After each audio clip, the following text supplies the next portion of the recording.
Hello बच्चों, good afternoon. इससे previous lecture में बच्चों आपने इससे पहले वाले वीडियो में टेरेस्ट्रियल मैग्नेटिज्म हमने डिस्कस किया था, सुना होगा आपने।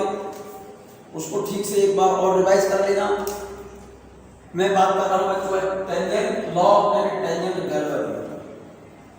टेंजेंट लॉ और इसकी एप्लीकेशन टेंजेंट गैलोरी। मैं टेंजेंट लॉ की बात कर रहा हूं, जरा मेरे साथ साथ नोट कर रहे हैं इसे बच्चों, तभी मजा आएगा आपको। टेंजेंट लॉ, एक बात आप जानते हैं, हमारी जो अर्थ है एक मैग्नेट की तरह बिहेव करती है। अर्थ का हॉरिजॉन्टल जो मैग्नेटिक फील्ड होता है, east west north south, horizontal magnetic field of earth always directed from south pole to north. ये एक्स की डायरेक्शन होती है, अर्थ का हॉरिजॉन्टल मैग्नेटिक फील्ड होता है। एक्स की डायरेक्शन हमेशा अर्थ के साउथ से नॉर्थ की ओर होती है, ये बात हमेशा याद रखना। ये बात मैंने elements of earth magnetic field में बताया था। अर्थ का जो रिजल्टेंट मैग्नेटिक फील्ड है उसके दो कंपोनेंट थे, एक तो हॉरिजॉन्टल और एक vertical. Horizontal magnetic field present everywhere except at the magnetic pole. Magnetic poles पर केवल वर्टिकल कंपोनेंट होता है, हॉरिजॉन्टल नहीं होता। मैग्नेटिक पोल्स को छोड़कर अदर प्लेसेस पर अर्थ का हॉरिजॉन्टल मैग्नेटिक फील्ड साउथ से नॉर्थ की तरफ हुआ। ये एच की डायरेक्शन हमेशा साउथ से नॉर्थ की ओर होती है, एच की डायरेक्शन। मैं टेंजेंट लॉ की बात कर रहा हूं। अगर कोई मैग्नेट या मैग्नेटिक निडल, जैसे ये कोई मैग्नेट है, दो mutually perpendicular magnetic field H और बी में इस तरह से रखी हो कि इस मैग्नेटिक निडल और मैग्नेट की एक्सिस एच के साथ थीटा एंगल बनाई, तो उस केस में बी बराबर एच टेन थीटा होता है। ये टेंजेंट लॉ है। अब ये कैसे होता है ये आपको समझा रहा है। देखो, ये तो हमारी अर्थ का मैग्नेटिक फील्ड है एच, और ये मैग्नेटिक फील्ड प्रोड्यूस किया है आपने या तो किसी मैग्नेट के द्वारा ये जनरेट किया है, या किसी करंट कैरिंग कॉइल के कारण ये मैग्नेटिक फील्ड जनरेट किया है। और दो फील्ड ये म्यूचुअली परपेंडिकुलर है, एक्स तो अर्थ का है और बी हमने जनरेट किया है। बी एच के क्या होना चाहिए, परपेंडिकुलर। और दो mutually perpendicular magnetic field B और एच में अगर कोई मैग्नेटिक निडल इस तरह से सस्पेंडेड हो कि इस मैग्नेटिक निडल की एक्सिस एच के साथ कितना एंगल बनाए, थीटा एंगल बनाए, तो उस केस में जब ये मैग्नेट या मैग्नेटिक निडल इक्विलिब्रियम पोजीशन में होगी, तब इस मैग्नेट पर एच के कारण लगने वाला टॉर्क, एच के कारण लगने वाला टॉर्क अपवर्ड और बी के कारण लगने वाला टॉर्क डाउनवर्ड इक्वल और अपोजिट होगा। तो उस केस में बी बराबर एच टेन थीटा के बराबर होगा। ये बात हम एक्सप्लेन करके बता रहे हैं, आपको दिखा रहे हैं। सुनो, when a small magnet, ये small magnet है, is suspended in a two uniform magnetic field B and H which are at right angle to each other। दोनों एक दूसरे के क्या होने चाहिए, परपेंडिकुलर होने चाहिए। The magnet comes to rest at an angle theta with respect to H, with respect to H। ये जो एंगल थीटा लिया है आपने, इस H से इस वाली मैग्नेट का, मैग्नेट की एक्सिस का एंगल लिया है थीटा। ये बात अच्छे से याद रखना होगा आपको। अर्थ के हॉरिजॉन्टल कंपोनेंट से इस मैग्नेट की एक्सिस के बीच का एंगल थीटा लिया है मैंने, ठीक है। ये एंगल थीटा है बच्चों, तो ये एंगल कितना होगा, 90 माइनस थीटा, ठीक है। ये H के साथ एंगल थीटा लिया है, ये एंगल कितना हो जाएगा, 90 माइनस थीटा। तो सोचो जरा दिमाग से, सिंपल सी बात बोल रहा हूं। अगर ये बी नहीं है, अगर ये मैग्नेटिक फील्ड नहीं होता, तो सोचो ये पोल तो नॉर्थ पोल है बच्चों, ये वाला नॉर्थ पोल है और ये वाला पोल साउथ पोल है, ये साउथ पोल है। अगर ये मैग्नेटिक फील्ड ये नहीं है, केवल H है, तो इस H की वजह से नॉर्थ पोल पर फोर्स H की डायरेक्शन में लगेगा, साउथ पोल पर फोर्स इस H के अपोजिट लगेगा, क्योंकि नॉर्थ पोल पर फोर्स मैग्नेटिक फील्ड की डायरेक्शन में लगता है। ये H क्या है? अर्थ का मैग्नेटिक फील्ड है। इस H के कारण नॉर्थ पोल पर फोर्स इधर और इस साउथ पोल पर H की वजह से फोर्स इधर लगेगा। तो इसका मतलब अगर ये भी नहीं होता, इस H के कारण ये जो मैग्नेट है एक फोर्स तो इधर लग रहा है, एक फोर्स इधर लग रहा है, तो ये मैग्नेट रोटेट करता किस तरह से? एंटी क्लॉक, ऐसे रोटेट करता, इस तरह से रोटेट करता। अगर हम B को हटा दें तो टॉर्क किसकी वजह से लगेगा? H की वजह से। किस डायरेक्शन में? अपवर्ड। तो H के कारण इस मैग्नेट पर लगने वाला टॉर्क कितना होगा? mx sin theta. टॉर्क का फॉर्मूला होता है टॉर्क बराबर mv sin थीटा होता है। m इस मैग्नेट का मैग्नेटाइजिंग मोमेंट और h ये अर्थ का मैग्नेटिक फील्ड और एंगल कितना है इसकी एक्सिस का? थीटा। तो mx sin थीटा इतना टॉर्क इसके कारण लगेगा, इस h के कारण। ठीक है। अगर ये h नहीं होता, b होता केवल तब, तो इस b के कारण इस नॉर्थ पोल पर फोर्स लगेगा इधर और इस साउथ पोल पर फोर्स लगेगा इधर। अगर ये h नहीं होता तो b के कारण इस पर फोर्स इधर आएगा, साउथ पोल पर फोर्स इधर आएगा, क्योंकि नॉर्थ पोल पर जो फोर्स लगता है वो मैग्नेटिक फील्ड की डायरेक्शन में लगता है, साउथ पोल पर जो फोर्स लगता है मैग्नेटिक फील्ड के अपोजिट लगता है। तो H अगर नहीं होता, इन दोनों फोर्सेस के कारण ये मैग्नेट, ये वाली जो मैग्नेट है ऐसे रोटेट कर क्लॉकवाइज, और क्लॉकवाइज रोटेशन में टॉर्क इस पर किधर होगा? दाहिने। जब B और H दोनों हैं, दोनों म्यूचुअली परपेंडिकुलर हैं और यहां पर मैग्नेट इक्विलिब्रियम पोजीशन में है, इसका सेंस ये है H के कारण इस मैग्नेट पर ऊपर की ओर लगने वाला टॉर्क mx sin थीटा और B के कारण नीचे की ओर लगने वाला टॉर्क mb sin, ये कितना है? 90 माइनस थीटा। तो B के कारण H के कारण लगने वाला टॉर्क बराबर B के कारण लगने वाला टॉर्क, इक्वल एंड अपोजिट। तो नेट टॉर्क क्या होगा? 0। उस केस में मैग्नेट कौन सी पोजीशन में होगी? Equilibrium position. So in equilibrium position, if this magnet is in equilibrium position, it means torque due to H upward direction में और torque due to B downward direction में क्या होगा? इक्वल और अपोजिट। H के कारण लगने वाला टॉर्क, तो ये एंगल लेंगे बच्चों हम mx sin थीटा, और B के कारण लगने वाला टॉर्क m तो ये है इसका, ये तो मैग्नेटिक डाइपोल मोमेंट होगा mb, और sin थीटा की जगह पर क्या लिखेंगे? ये वाला एंगल लेंगे हम, B के साथ लेंगे ना एंगल ये वाला 90 माइनस थीटा, तो sin 90 माइनस थीटा। यहां तक तो क्लियर है? इस m से ये m कैंसिल। नोट कर लेना बच्चों, क्वेश्चन प्रॉब्लम बहुत इंपॉर्टेंट आती है इसकी, वेरी इंपॉर्टेंट पॉइंट, इसको नोट कर लीजिए आप। इस m से m cancel, x sin theta equal to b sin 90 minus theta बराबर होता है cos theta.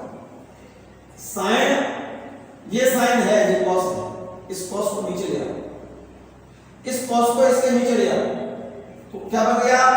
x sin theta, x sin theta equal to b cos theta लिखा है।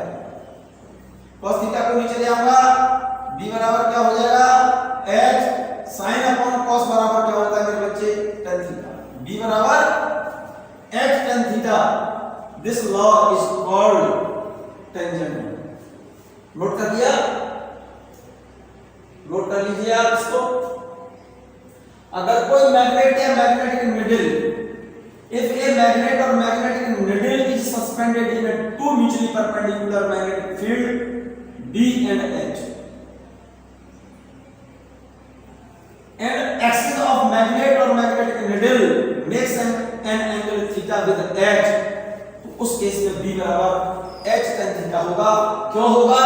क्योंकि H के कारण लगने वाला टॉर्क अपवर्ड और B के कारण लगने वाला टॉर्क, H के कारण अपवर्ड टॉर्क और B के कारण डाउनवर्ड टॉर्क इक्वल है।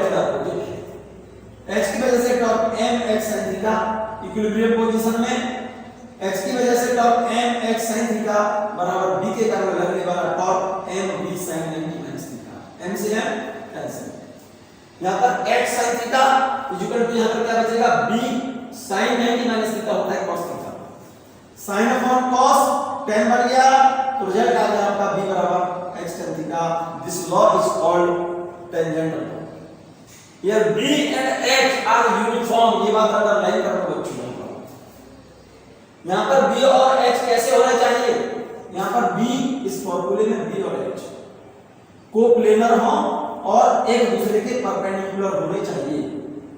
Here b and h are uniform and coplanar and normal to each other। b और h एक दूसरे के परपेंडिकुलर होने चाहिए, यूनिफॉर्म होने चाहिए और दोनों एक ही प्लेन में होने चाहिए। बोथ आर हॉरिजॉन्टल, दोनों ही हॉरिजॉन्टल होंगे, एक ही प्लेन में होने चाहिए b और h, और b और h म्यूचुअली परपेंडिकुलर हो, यूनिफॉर्म हो और एक ही प्लेन में हो। इसका एप्लीकेशन देखिएगा, टेंजेंट लॉ की एप्लीकेशन है टेंजेंट गैल्वेनी। टेंजेंट गैल्वेनी मैंने गैल्वेनोमीटर पढ़ाया था, एक टॉपिक पढ़ाया था बच्चों, एक चैप्टर गैल्वेनोमीटर, डीसी गैल्वेनोमीटर। मैंने उसमें बताया था galvanometer are of two types. एक तो बताया था गैल्वेनोमीटर, मैंने दो बताए थे, एक तो ध्यान हो आपको डेड बीट गैल्वेनोमीटर और एक ballistic galvanometer.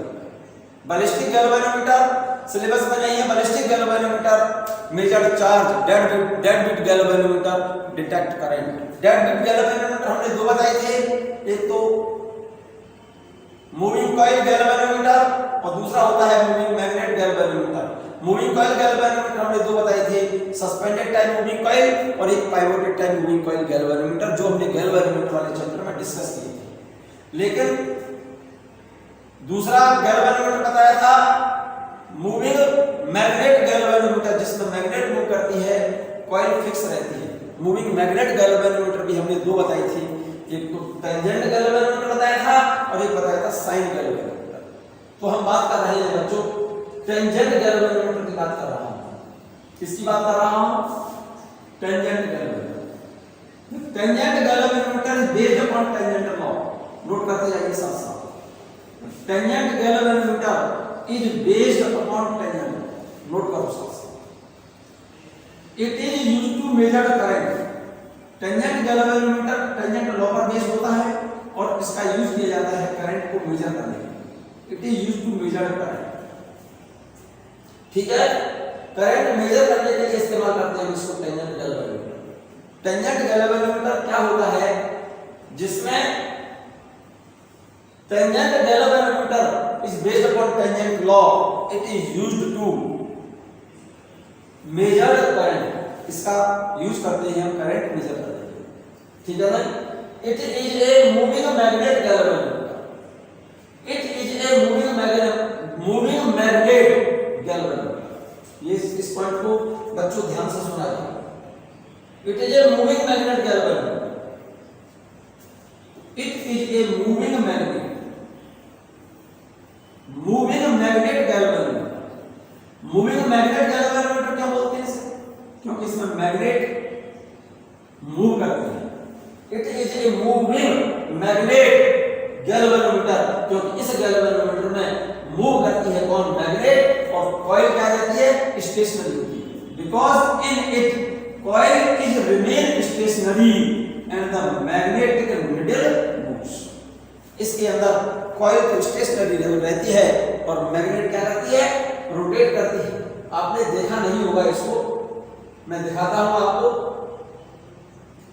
Moving tangent galvanometer को एक्चुअल में मूविंग मैग्नेट गैल्वेनोमीटर बोलते हैं। मूविंग मैग्नेट गैल्वेनोमीटर इसलिए बोलते हैं क्योंकि इसमें कॉइल तो रेस्ट पर रहती है, लेकिन मैग्नेट क्या करती है? मैग्नेट की नीडल मूव करती है। यह है टेंजेंट गैल्वेनोमीटर। टेंजेंट गैल्वेनोमीटर बच्चों ये है, इसमें ये कॉइल है, ये वाली, इसके अंदर एक्चुअल में कॉपर वायर बाइंड है। कॉइल से समझते हो ना, सर्कुलर कॉइल है, इसके अंदर कॉपर वायर बाइंड है और इसमें एक कंपास नीडल रखी हुई है। ये वाली कंपास नीडल है, इसमें से निकल आती है, देखो इस तरह से।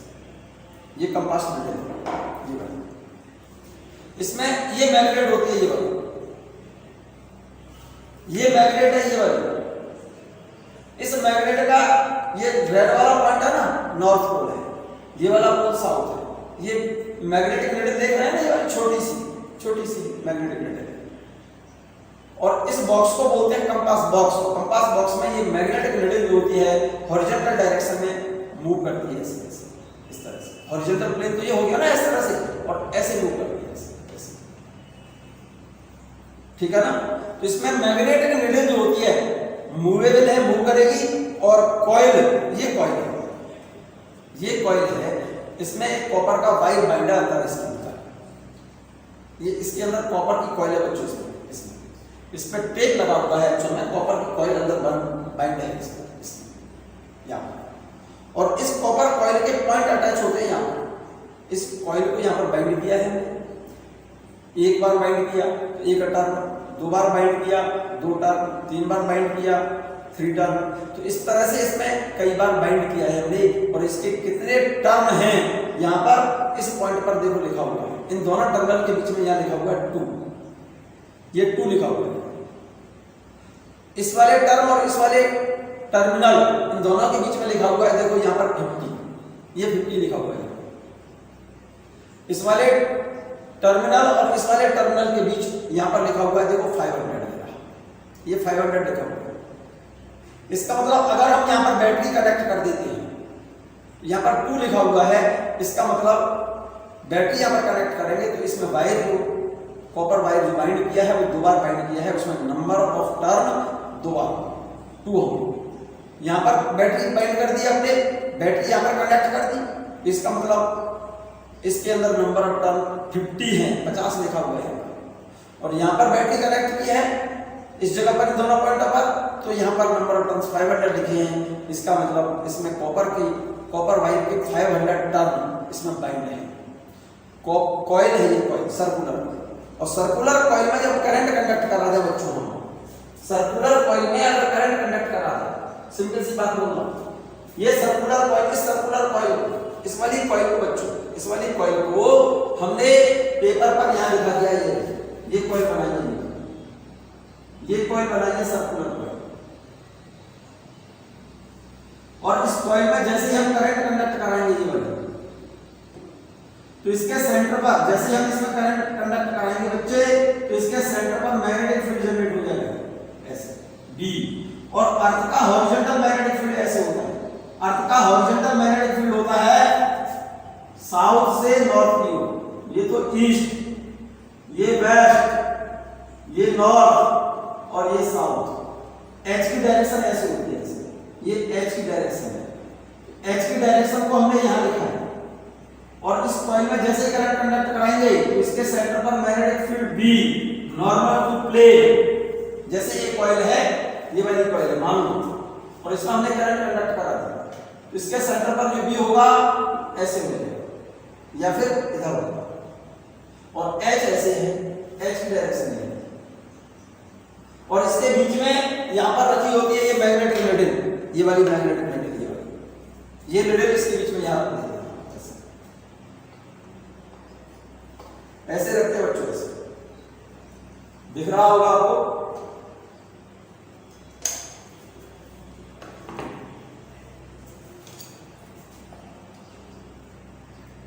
ये मैग्नेटिक नीडल हमने यहां पर फिट कर दिया। देखो इसमें ये नीडल दिख रही है, ये वाली, तो ये नीडल बीच में रखी है। तो ये कॉइल तो फिक्स रहती है, और ये मैग्नेटिक नीडल है ना, ये मूवेबल है। तो इसको टेंजेंट गैल्वेनोमीटर को हम मूविंग मैग्नेट गैल्वेनोमीटर कहते हैं। क्यों बोलते हैं इसको मूविंग मैग्नेट? क्योंकि इसमें मैग्नेटिक नीडल मूव करती है और ये कॉइल क्या रहती है, रिमेन स्टेशनरी। कॉइल तो स्टेशनरी रहती है और मैग्नेटिक नीडल क्या करती है, घूमती है, मूव करती है। इसीलिए इस गैल्वेनोमीटर को हम मूविंग मैग्नेट गैल्वेनोमीटर भी बोलते हैं। इस टेंजेंट गैल्वेनोमीटर को मूविंग मैग्नेट गैल्वेनोमीटर बोलते हैं। क्लियर है ये बात? यहां देखिए, the plane of circular coil, ये जो सर्कुलर कॉइल है, the plane of circular coil of tangent galvanometer is parallel to magnetic meridian, is parallel to, ये जो प्लेन है इसका, ये नॉर्थ साउथ के पैरेलल होता है। मैग्नेटिक मेरिडियन की डायरेक्शन होती है नॉर्थ साउथ में, नॉर्थ साउथ में मैग्नेटिक मेरिडियन होता है, तो इसका प्लेन मैग्नेटिक मेरिडियन में होगा। जैसे ये नॉर्थ साउथ डायरेक्शन मान लो, तो ये प्लेन नॉर्थ साउथ में होगा, ये मैग्नेटिक मेरिडियन होता है नॉर्थ साउथ डायरेक्शन में, ऐसे। तो इसका जो प्लेन है कॉइल का, वो मैग्नेटिक मेरिडियन के क्या होना चाहिए, पैरेलल होना चाहिए, ठीक है ना। मैग्नेटिक मेरिडियन के क्या हो, और कॉइल एग्जैक्ट वर्टिकल होना चाहिए। The plane of the circular coil of tangent galvanometer is parallel to magnetic meridian, so magnetic field is produced by circular coil at right angle to the earth magnetic field, ठीक है ना बेटा। Coil के कारण जो magnetic field generate होगी वो H के परपेंडिकुलर होगी, क्योंकि H किधर होता है, H होता है नॉर्थ साउथ डायरेक्शन। जैसे ये मैग्नेटिक मेरिडियन, तो H इसी डायरेक्शन में होगा, ऐसे इस तरह से होगा। तो इसमें कॉइल में जब करंट कंडक्ट करा देंगे तो कॉइल के कारण मैग्नेटिक फील्ड जनरेट हो जाएगा इस डायरेक्शन। तो जो इस कॉइल में करंट कंडक्ट कराने से कॉइल के सेंटर पर जो मैग्नेटिक फील्ड जनरेट हो वो H के परपेंडिकुलर होना चाहिए, H के क्या होना चाहिए, परपेंडिकुलर। क्लियर है ये बात, H के परपेंडिकुलर होना चाहिए। The plane of circular coil of tangent galvanometer is parallel to magnetic meridian, so magnetic field is produced by circular coil at right angle to earth magnetic field। Coil का जो plane है, circular coil का plane magnetic meridian के parallel हो, जिससे जैसे ही हम इसमें करंट कंडक्ट कराएं तो इसके सेंटर पर जो B जनरेट हो वो H के परपेंडिकुलर हो जाए। ये बात हमने लिखी है। The plane of circular coil, बार-बार बोल रहा हूं बच्चों, इस पॉइंट को नोट कर लेना। The plane of circular coil of the tangent galvanometer is parallel to magnetic meridian, so the magnetic field is produced by the circular coil at right angle to the earth magnetic field. Second point, the coil is exactly vertical. Coil exact कैसी होनी चाहिए, vertical होनी चाहिए, so that B is exactly horizontal coplanar with the H। मतलब coil exact कैसी होनी चाहिए, vertical होनी चाहिए। वर्टिकल होगी तभी इसके सेंटर पर जो मैग्नेटिक फील्ड जनरेट होगा B, वो एग्जैक्ट हॉरिजॉन्टल हो जाएगा। एक ही प्लेन में, जिस प्लेन में H होगा उसी प्लेन में B होगा। B एग्जैक्ट क्या होगा, जब कॉइल एग्जैक्ट वर्टिकल होगी तभी कॉइल के सेंटर पर B क्या होगा, exact horizontal coplanar with H, H के plane. Third point, the coil must be very big. Coil जो होती है, ये वाली जो कॉइल होती है बहुत बड़ी होती है, और इसके सेंटर पर जो मैग्नेटिक निडल होती है, ये वाली, ये निडल देख रहे होंगे आप, छोटी सी, ये छोटी सी निडल। कॉइल तो बहुत बड़ी है और कॉइल के सेंटर पर जो मैग्नेटिक निडल है वो बहुत छोटी सी है। ये बात पॉइंट मैंने लिखा है, ऐसा इसलिए क्यों, जिससे कॉइल के सेंटर पर मैग्नेटिक फील्ड को हम छोटे से रीजन में यूनिफॉर्म मैग्नेटिक फील्ड मान सकते हैं। The coil must be very big and the magnetic needle at its center must be very small so that B can be supposed to be uniform in the space in which it moves। आपने कहा था tangent law में B और H uniform होने चाहिए। H अर्थ का horizontal magnetic field, earth horizontal magnetic field of अर्थ, हम एक छोटे से रीजन में हम H यूनिफॉर्म मानते हैं, एक जैसा मानते हैं। तो B जो होना चाहिए कॉइल के कारण, इस कॉइल की वजह से सेंटर पर जो B जनरेट होगा वो B यूनिफॉर्म होना चाहिए। और यूनिफॉर्म तब होगा कब, जब कॉइल बहुत बड़ी हो, कॉइल के सेंटर पर मैग्नेटिक नीडल बहुत छोटी हो। तो मैग्नेटिक नीडल जिस रीजन में मूव करे वो रीजन ऐसा हो जिससे कॉइल के कारण जो मैग्नेटिक फील्ड जनरेट हो रहा है वो यूनिफॉर्म हो। क्लियर है? इसी वजह से इस पॉइंट को लिखा है, ध्यान दें, the coil must be very big and the magnetic needle at its center must be very small so that B can be supposed to be uniform in the space in which magnetic needle moves. ठीक है, so according to tangent B बराबर h tan theta, ये मैंने बताया था, B बराबर h tan theta. B किसका है?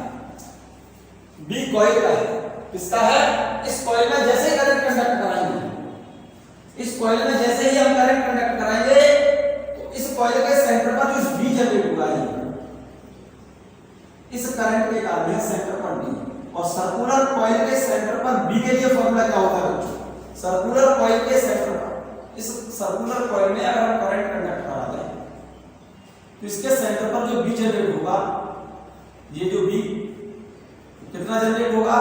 B के लिए फॉर्मूला पढ़ा था, करंट कैरिंग सर्कुलर कॉइल के सेंटर पर B के लिए formula 10⁻⁷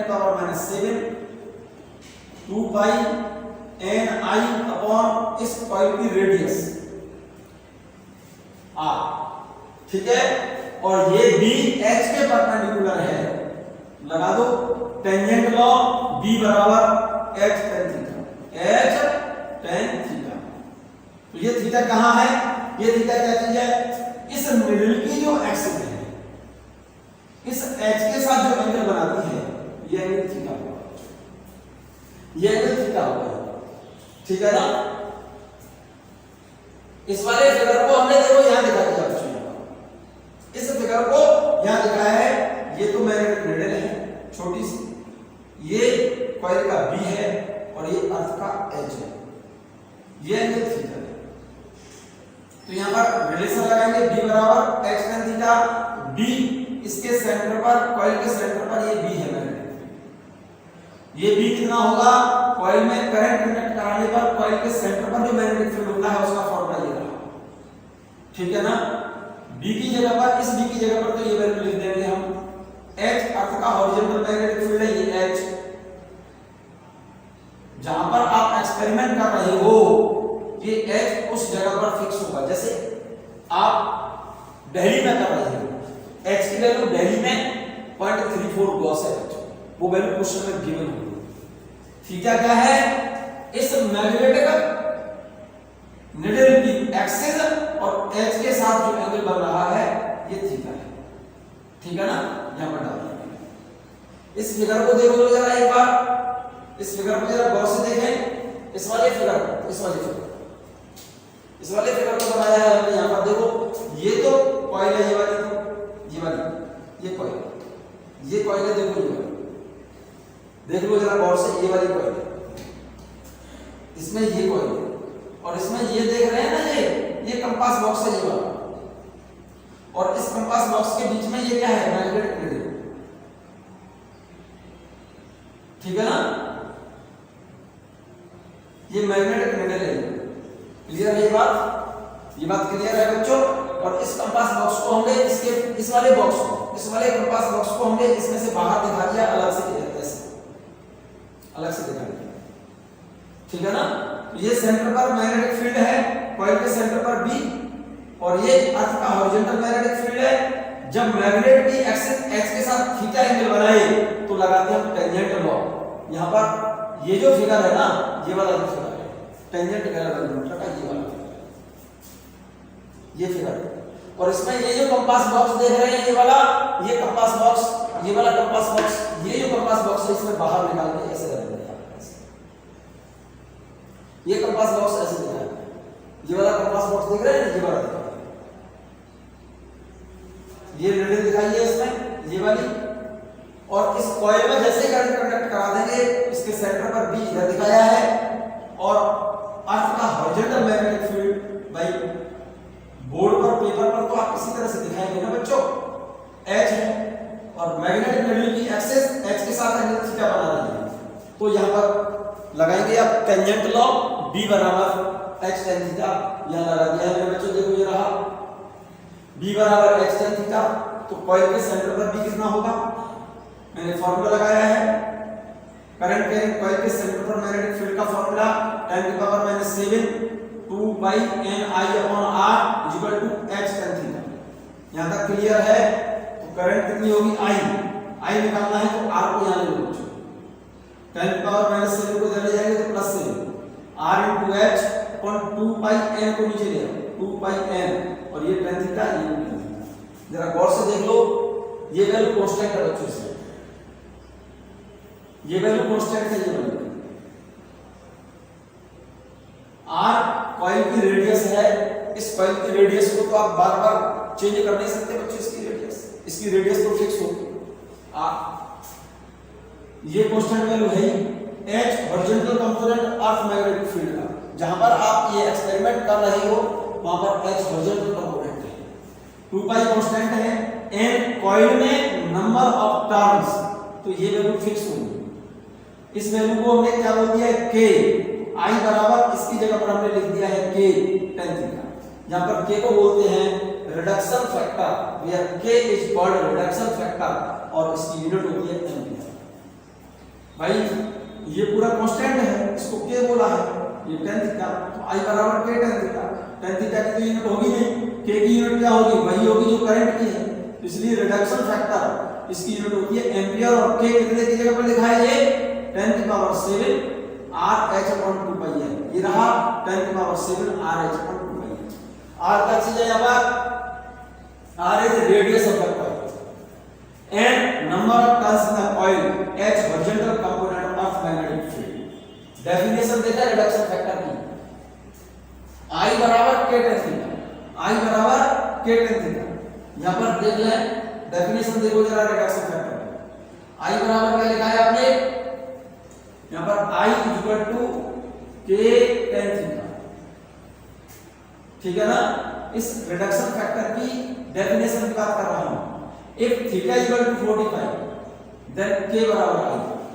If theta equal to 45, then k बराबर I, क्योंकि थीटा की जगह पर यहाँ पर जैसे ही 45 लिखोगे तो tan 45 की वैल्यू बढ़ होती है बच्चों, तो k बराबर क्या होगा, इसका मतलब किसी टेंजेंट गैल्वेनोमीटर का रिडक्शन फैक्टर करंट की वो वाली न्यूमेरिकल वैल्यू है जिस करंट को कॉइल में कंडक्ट करा देने पर टेंजेंट गैल्वेनोमीटर में डिफ्लेक्शन एग्जैक्ट कितना हो, 45 degree.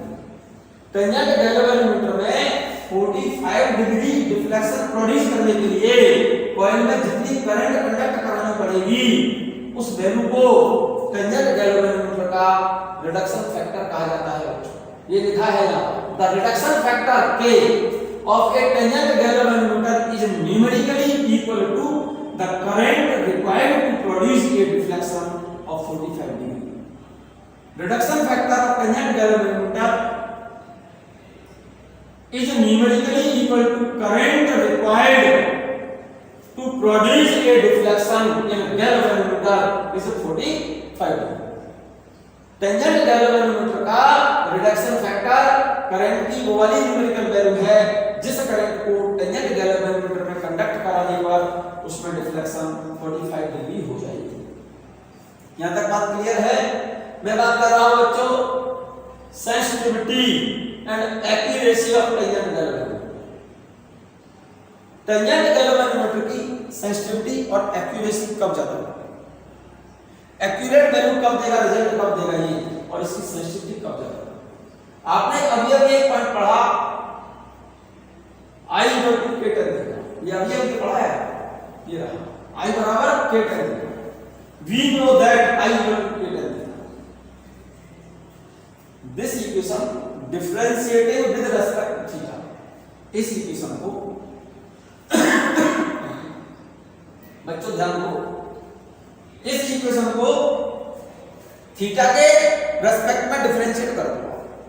This equation differentiate with respect to theta, तो इसको थीटा से डिफरेंशिएट करो, तो इसको डिफरेंशिएट करोगे तो di upon d theta is equal to, इसको करोगे तो d upon d theta k tan theta.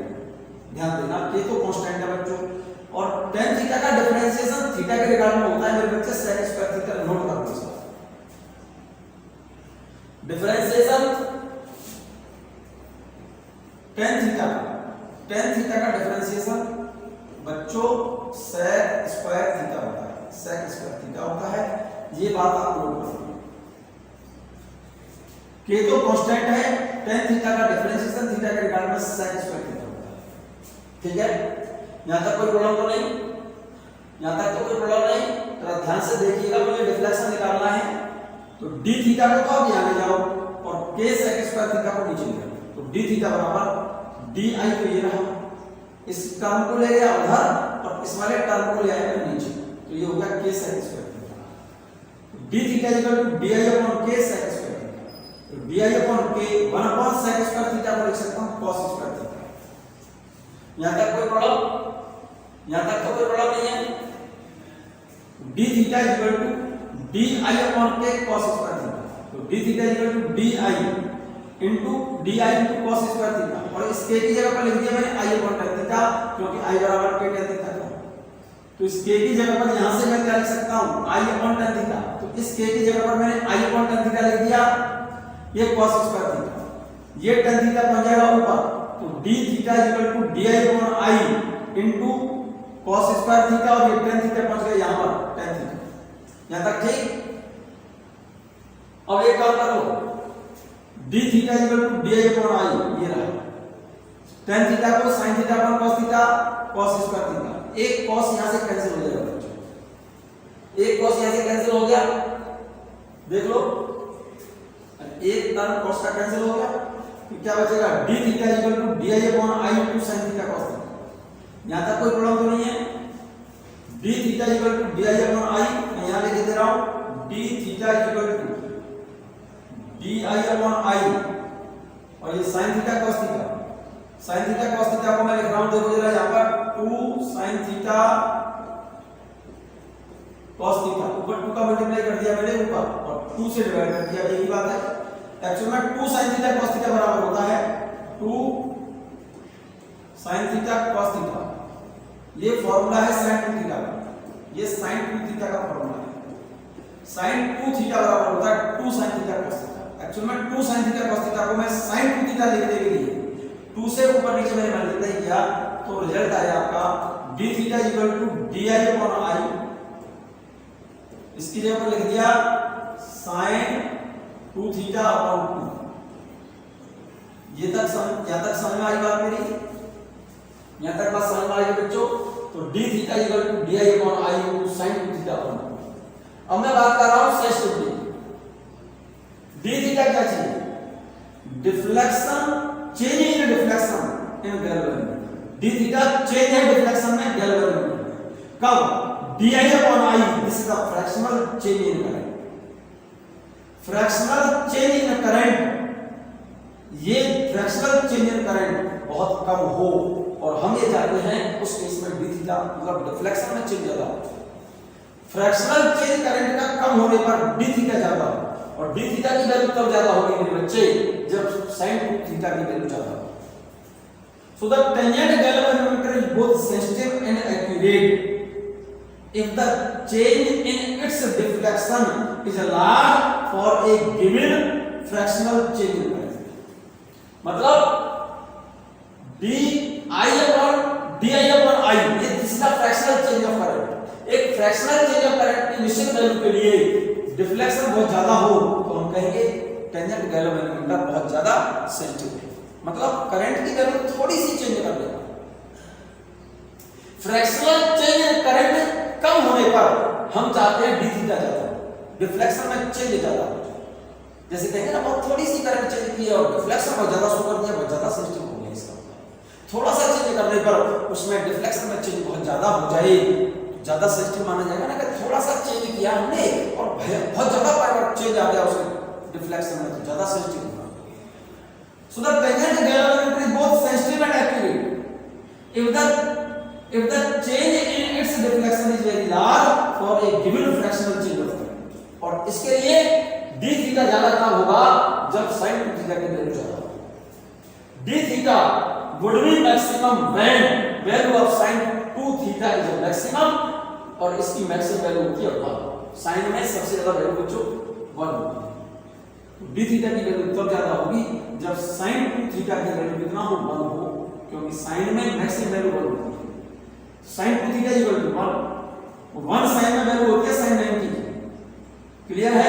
Compare कर दो इस एंगल को इस एंगल से, तो 2 थीटा इक्वल टू 90, तो 2 थीटा इक्वल टू 90 का मतलब डिफ्लेक्शन कितना हो 45 डिग्री। इसका मतलब टेंजेंट गैल्वेनोमीटर में जब डिफ्लेक्शन 45 डिग्री होगा तो उस केस में करंट को हम थोड़ा सा चेंज करते हैं तो डिफ्लेक्शन के मान में चेंज बहुत ज्यादा होगा। The tangent galvanometer इसलिए नहीं लिखते हैं। Thus, the tangent galvanometer has maximum sensitivity and accuracy when the deflection is 45 degree।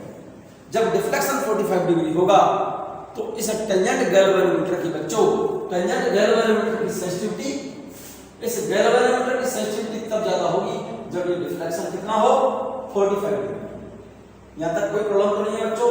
मैं बात कर रहा हूं एक बहुत इंपॉर्टेंट पॉइंट, ये क्वेश्चन एग्जाम में आ चुका है, आप ये आउटलाइन जो है नोट कर लीजिए। मैं फिर से बोल रहा हूं आपको कॉम्पिटिटिव एग्जाम में क्वेश्चंस में लिखी हुई मिलेंगे। यस, ये ध्यान से सुनिएगा। A tangent galvanometer is connected directly to an ideal battery। ये कह रहा है tangent galvanometer is connected directly to an ideal battery if the number of turns in the coil is doubled then the deflection will remain same। Question ये कह रहा है मेरे बच्चे, मैं फिर से बोल रहा हूं, देखो यहां पर ये कह रहा है deflection galvanometer sorry tangent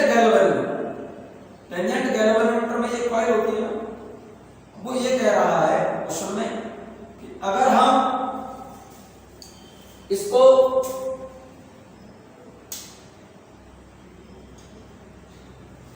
deflection magnetometer को टेंजेंट गैल्वेनोमीटर डिफ्लेक्शन मैग्नेटोमीटर नहीं टेंजेंट गैल्वेनोमीटर की जो कॉइल है ये वाली कॉइल है, इसको हम किसी बैटरी से कनेक्ट करते हैं डायरेक्ट आइडियल बैटरी।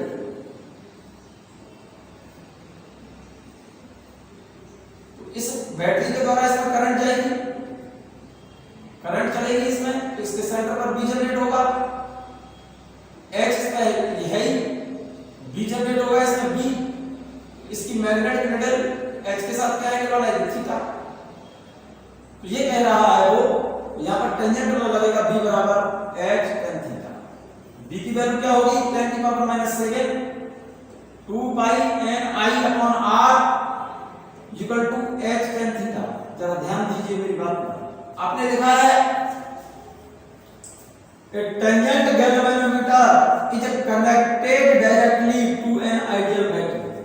तो इसको डायरेक्ट बैटरी से कनेक्ट कर दिया आइडियल बैटरी से। बैटरी क्या भेज देगी इसमें करंट, ठीक है ना। If the number of turns in the coil is doubled, अगर हम बैटरी से डायरेक्ट कनेक्ट करके बैटरी क्या भेज देगी इसमें करंट, तो क्वेश्चन अब ये बोल रहा है कि इस कॉइल में जो नंबर ऑफ टर्न्स पहले n थे इसको अगर हम डबल कर दें, इस n को अगर हम डबल कर दें तो ये जो थीटा है ना ये वाला डिफ्लेक्शन इसमें कोई चेंज नहीं आएगा, ये डिफ्लेक्शन सेम रहेगा। ऐसा क्यों? क्वेश्चन मेरा ये है, n को डबल कर दें तो ये theta deflection will remain same. उसका रीजन समझो जरा, क्योंकि जब बैटरी से कनेक्ट किया है आपने इसको, इसमें नंबर ऑफ टर्न्स मान लो पहले n और इसमें करंट आएगा। जरा ध्यान से सुनना मेरी बात को, करंट जब जाएगी तो करंट आई बराबर क्या होता है applied voltage battery upon circuit का रेजिस्टेंस, ऐसे R, और R बराबर क्या होता है मेरे बच्चे रो L अपॉन A। ध्यान देना मेरी बात। तो ये करंट जो आ रही है इस बैटरी में से पड़े और ये करंट I बराबर कैसे लिखेंगे, I बराबर ये वाला वोल्टेज अपॉन इस सर्किट का रेजिस्टेंस, इस कॉइल का रेजिस्टेंस लिखेंगे आप, तभी तो ये I निकल के आएगी, I बराबर V अपॉन R, तभी तो लिखेंगे। बैटरी आइडियल है, इसका मतलब वोल्टेज तो बदल नहीं रहेगा। अब आपने क्या किया, नंबर ऑफ टर्न्स डबल किए, इसमें पहले बार एक बार बैंड किया था, अब हमने n की वैल्यू डबल कर दी। तो जब डबल करेंगे n की वैल्यू इस वायर में, नंबर ऑफ टर्न्स डबल करेंगे तो वायर की लंबाई, जो वायर बाइंड किया है ना इसकी लंबाई भी तो डबल हो जाएगी। n अगर डबल करेंगे तो l डबल हो जाएगा, और l डबल हो जाएगा तो रेजिस्टेंस डबल हो जाएगा, और रेजिस्टेंस जब डबल हो गया R क्या हो जाएगा, n के डबल करने से रेजिस्टेंस डबल होगा। डबल का मतलब 2 नीचे आएगा ना, तो करंट हो जाएगी मेरे बच्चे हाफ, करंट हो जाएगी हाफ। n हो गया डबल और करंट हो गई हाफ, तो I into n इसमें तो कोई चेंज नहीं आया, बाकी का तो सब कांस्टेंट रखा है आपने ये भी कांस्टेंट है, ये भी कांस्टेंट है, n को डबल किया तो i क्या हो गया हाफ, ये डबल और ये हाफ, इन दोनों का प्रोडक्ट सेम रहा, so deflection will remain same. Note कर लो इस बात को, ये बात मैंने लिख दिया। Tangent galvanometer is connected directly to an ideal battery if the number of turns in the coil is double, number of turns double करोगे तो मेरे बच्चे करंट आधी हो जाएगी, जिसकी वजह से उसका डिफ्लेक्शन क्या रहेगा, सेम रहेगा। इस बात को आप फिर से लिख सकते हो, क्योंकि B बराबर h tan थीटा होता है, B की जगह पर 10 की power -7 2 pi n I upon r is equal to h tan theta. n को अगर हम डबल कर दें तो i हाफ हो जाएगा,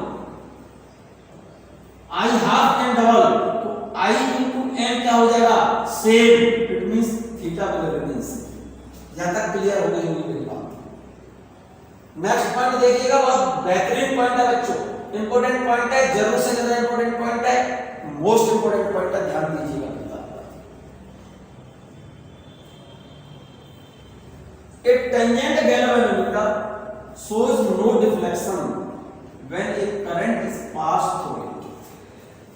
ये कोई टेंजेंट गैल्वेनोमीटर है और ये कोई डिफ्लेक्शन शो नहीं कर रहा।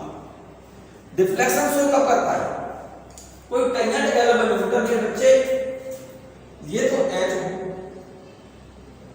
और ये B और इसमें ये निडल डिफ्लेक्शन शो कब करेगी, जब ये B और H एक दूसरे के परपेंडिकुलर। B किसका है? ये जो B है ना इस कॉइल का है, ये जो B है इस कॉइल का है। ये डिफ्लेक्शन शो तभी करेगा जब B और H परपेंडिकुलर है, और ये डिफ्लेक्शन कोई शो नहीं कर रहा। इसका मतलब क्या है?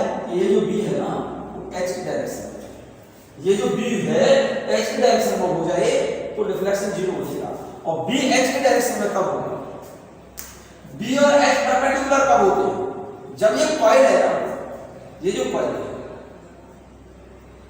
इसका अर्थ का जो मैग्नेटिक फील्ड है वो तो X पे इधर होगा, और इस केस में इस करंट कॉइल में करंट कंडक्ट करा दे, X तो इधर और B इधर, तो डिफ्लेक्शन शो करेगा।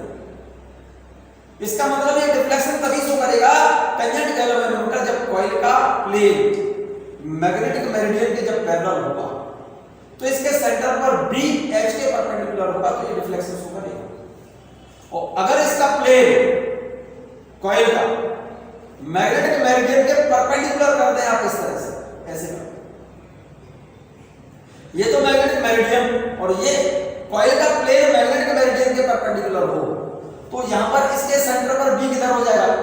X तो इधर है, H इधर हो जाएगा तो B भी इधर होगा। टेंजेंट गैल्वेनोमीटर में करंट कंडक्ट कराने पर ये टेंजेंट गैल्वेनोमीटर की जो निडल है कोई डिफ्लेक्शन शो नहीं कर रही। इसका मतलब ऐसा तभी पॉसिबल है जब कॉइल का जो प्लेन है ना वो मैग्नेटिक मेरिडियन H के परपेंडिकुलर, जिधर H है ना H के परपेंडिकुलर हो जाए कॉइल का प्लेन। कॉइल का प्लेन ही हो गया तो इसके सेंटर पर इसमें करंट जब कंडक्ट कराओगे तो B भी तो इधर ही हो जाएगा, B और H एक ही डायरेक्शन में हो गए तो डिफ्लेक्शन नहीं होगा। तो यही कह रहा है tangent galvanometer shows no deflection when a current is pass through it. जब इसमें करंट कंडक्ट करा रहे हैं तब इसका कोई डिफ्लेक्शन नहीं है। ऐसा तभी पॉसिबल है जब कॉइल का जो प्लेन है वो H के परपेंडिकुलर हो जाए, H जिधर हो उसके परपेंडिकुलर, और H होता है हमेशा मैग्नेटिक मेरिडियन। तो plane of the coil normal to magnetic meridian, तो उस केस में जब करंट कंडक्ट कराएंगे तो इसके सेंटर पर B H की डायरेक्शन में हो जाएगा, तो ये कोई डिफ्लेक्शन शो नहीं करेगा। और करंट कंडक्ट कराने पर कोई डिफ्लेक्शन शो नहीं कर रहा तो B H की डायरेक्शन में हो गया। अब अगर हम इसमें करंट की डायरेक्शन को रिवर्स कर दें तो ये जो निडल है ना वो निडल ठीक 180 डिग्री का डिफ्लेक्शन देगी, क्योंकि H हो जाएगा इधर और करंट की डायरेक्शन पहले इधर है। अब करते हैं करंट की डायरेक्शन अपोजिट, तो पहले B और H सेम डायरेक्शन में थी, अब करंट की डायरेक्शन को रिवर्स करने से उल्टा H तो उधर ही रहेगा, तो जो B इधर था वो H के B इधर आ जाएगा, B हो जाएगा H के अपोजिट, तो उस केस में ये रिफ्लेक्शन शो कर जाएगी। मैग्नेटिक नीडल कितनी 180 डिग्री, यही बात लिखी है। When the current is reversed, coil में करंट रिवर्स कर देंगे तो क्या होगा, it gives a deflection of 180 degree. और ऐसा तभी पॉसिबल है मेरे बच्चे, it is possible only when the plane of the coil is normal to magnetic meridian. Normal to H कह दो या normal to magnetic meridian. Clear है बात? चलिए एक छोटा सा सिंपल सा क्वेश्चन है बच्चों, जरा देख लें इसे। ये रहा, a tangent galvanometer has 60 turns of wire of mean diameter of coil is 0.2 meter. Note कर लेना question. A tangent galvanometer has 60 turns of wire of mean diameter 0.2 meter. Find the reduction factor of the galvanometer at a place where the horizontal component of earth magnetic field is 0.32 Gauss. Question में जो coil use किया है उसका diameter दिया है 0.2 metre, तो इसकी radius हो जाएगी 0.1। नंबर ऑफ टर्न्स कितने हैं 60, तो n की वैल्यू 60। हॉरिजॉन्टल कंपोनेंट दिया है उसने कितना 0.32 गॉस। गॉस को टेस्ला बनाएंगे तो 10 की पावर -4 का मल्टीप्लाई करना पड़ेगा। 1 गॉस इक्वल टू होता है 10 की पावर -4 टेस्ला। मैं लिख देता हूं यहां पर, आप नोट कर लेना। 1 गॉस is equal to 10 की पावर -4 टेस्ला। ठीक है, 1 ऐसे लिखता है G is equal to 10 की power -4 T। G means Gauss, T means Tesla. 1 Gauss equal to 10 की पावर -4 टेस्ला होता है। तो ये गॉस में दिया है, इसको टेस्ला कन्वर्ट करने के लिए 10 पावर -4 का मल्टीप्लाई करना पड़ेगा। रिडक्शन फैक्टर का फॉर्मूला होता है K बराबर 10 पावर 7 RH अपॉन 2 पाई n। 10 की पावर 7, रेडियस क्वेश्चन में दिए है 0.1, h की वैल्यू दे रखी है कितनी 0.32 into 10 पावर -4 अपॉन 2 पाई n। 2 पाई की वैल्यू 3.14 और n की वैल्यू दी है 60। इस वैल्यू को, इस कंप्लीट वैल्यू को सॉल्व करना है बच्चों। ये वैल्यू आप सॉल्व करके देखेंगे 0.085 एम्पीयर आएगी। This is the value of reduction factor of tangent galvanometer. ठीक है, इस वीडियो को बच्चों ठीक से एक दो बार देखें और इनको नोट कर लें। टेंजेंट गैल्वेनोमीटर आपको एक दो बार कम से कम ये वीडियो आपको दो बार देखना होगा बच्चों, तभी ये पॉइंट समझ में आएगा, नहीं तो नहीं समझ में आएगा। ठीक है, मैं नेक्स्ट पॉइंट डिस्कस करूंगा डिफ्लेक्शन मैग्नेटोमीटर और न्यूट्रल पॉइंट्स। ठीक है ना, मैग्नेट नेक्स्ट वीडियो में आएगा, तब तक इस वीडियो को देखें और इसको रिवाइज करें।